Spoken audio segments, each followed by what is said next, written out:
Kebijakan Umum Pendidikan Nasional.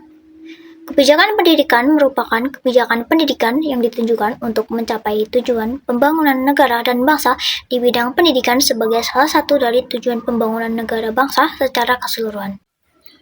Menurut Carta Vigort, kebijakan pendidikan adalah suatu penilaian terhadap sistem nilai dan faktor-faktor kebutuhan situasional yang dioperasionalkan dalam sebuah lembaga sebagai perencanaan umum untuk panduan dalam pengambilan keputusan agar tujuan pendidikan yang diinginkan bisa dicapai.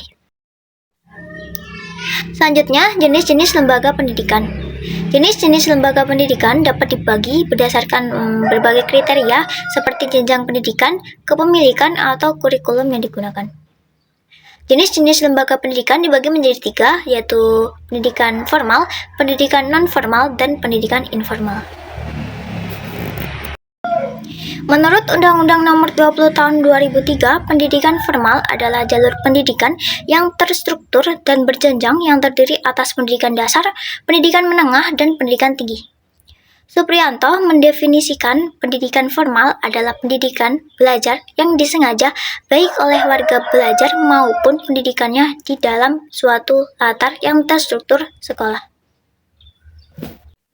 Contoh lembaga pendidikan formal seperti kelompok belajar atau KB, taman kanak-kanak, sekolah dasar, sekolah menengah pertama, sekolah menengah kejuruan, sekolah menengah atas, madrasah aliyah, Islam setara SMA, universitas, institut, dan politeknik. Selanjutnya, pendidikan non-formal. Menurut Undang-Undang Nomor 20 Tahun 2003, pendidikan non-formal dapat didefinisikan sebagai jalur pendidikan di luar pendidikan normal yang dapat dilaksanakan secara terstruktur dan berjenjang. Menurut Supriyanto, pendidikan non-formal adalah kegiatan belajar yang disengaja oleh warga belajar dan pembelajaran di dalam suatu latar yang diorganisasikan berstruktur yang terjadi di luar sistem persekolahan. Contoh lembaga pendidikan non-formal seperti pendidikan kecakapan hidup, pendidikan anak usia dini, pendidikan kepemudaan, pendidikan pemberdayaan perempuan, pendidikan keaksaraan, pendidikan keterampilan atau pelatihan kerja, pendidikan kesetaraan, dan pendidikan lainnya. Dan yang terakhir adalah lembaga pendidikan informal. Menurut Undang-Undang Nomor 20 Tahun 2003, pendidikan informal adalah jalur pendidikan keluarga dan lingkungan yang berbentuk kegiatan belajar secara mandiri.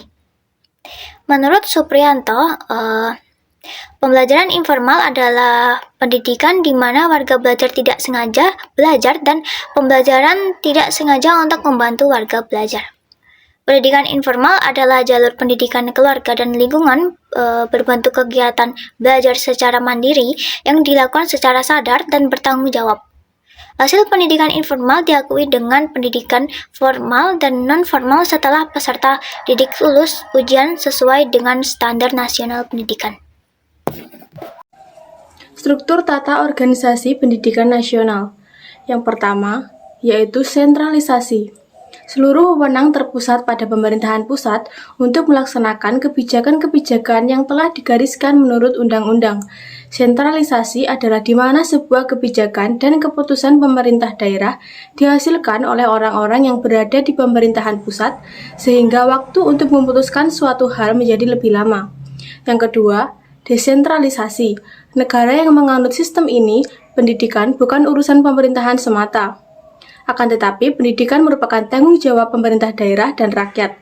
Penyelenggaraan serta pengawasan sekolah sepenuhnya dalam kuasa pemerintah daerah. Kekuasaan yang dimiliki oleh pemerintah daerah selanjutnya juga akan dibagikan lagi ke unit-unit terkecil yang menaungi pendidikan seperti kabupaten atau kota, distrik, kecamatan, dan seterusnya.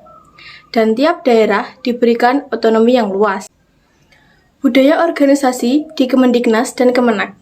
Budaya organisasi di Kemendiknas mencakup anggapan dasar, tata nilai, sikap, dan perilaku.